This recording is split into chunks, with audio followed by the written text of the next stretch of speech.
Hello friends, welcome to Technique. This is Nirmal here, and in this video we'll list out some of the reasons why we feel the Samsung Galaxy On7 Prime is not at all a good device to buy in this price segment.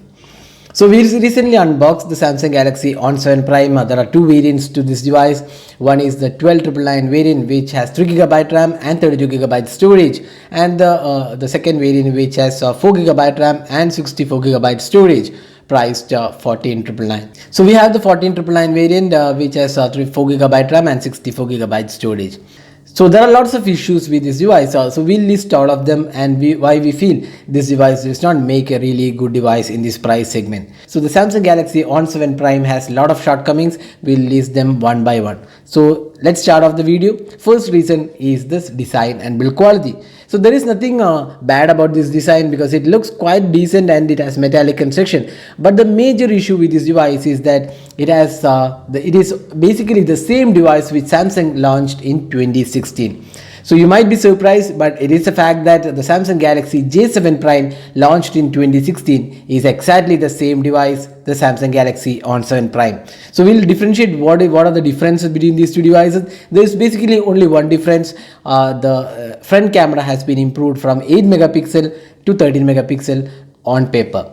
Now, other than that, the J7 Prime had Gorilla Glass support on the front display, but the On7 Prime does not have that. Other than that, it's the same device, exact same design, exact same specifications, and everything else remains the same. And there are lots of sensors also missing on this device. So basically, Samsung is selling a 2016 device in 2018.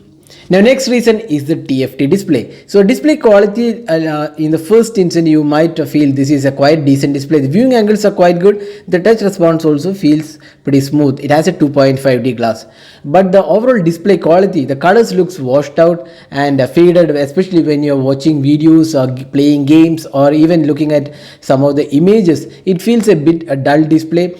So we have seen really good displays in this price segment in the Moto G5s Plus, the Xiaomi Mi A1, the Honor 7X, the Honor 9 Lite. But when it comes to the Samsung Galaxy On7 Prime, the display feels pretty dull for a 15K priced device. So that's reason number 2. Then reason number 3 is the same reason which we have been seeing on all the Samsung mid-range phones, the lack of sensors. So here you can see that a light sensor is missing, orientation sensor, gyroscope is missing, magnetic sensor. So whole lot of sensors are missing on this device. So gyroscope is something which is not available in a lot of devices here, but light sensor is the basic sensor which even a 3K or 4K device or even the ultra budget smartphones have, and that's where Samsung has missed out. The basic light sensor is missing. So light sensor, orientation sensor, gyroscope, magnetic sensor, all these sensors are missing on this device. So spending 15K for a device which does not have even the basic sensors, we feel that's definitely a letdown by Samsung. Then another reason is the software. While the software feels quite decent, the Samsung's Experience version, what is not that great on this device, it comes with Android Nougat out of the box. Even in 2018, the phone is released in 2018 and we have a Oreo version announced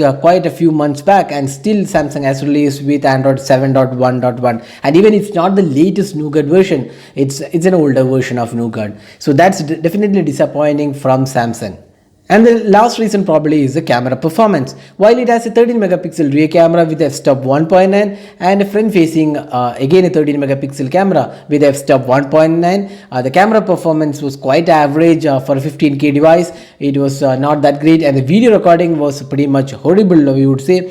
The colors were quite washed out, the focusing was out of sync, and so totally it was not a really great camera in this price segment. We have seen some really good camera smartphones in the form of 7X, the Xiaomi Mi A1, the Moto G5s Plus. So comparing with that, the Samsung On7 Prime is nowhere close to all these devices. So these are some of the reasons why we feel the Samsung Galaxy On7 Prime is definitely not a worthy device.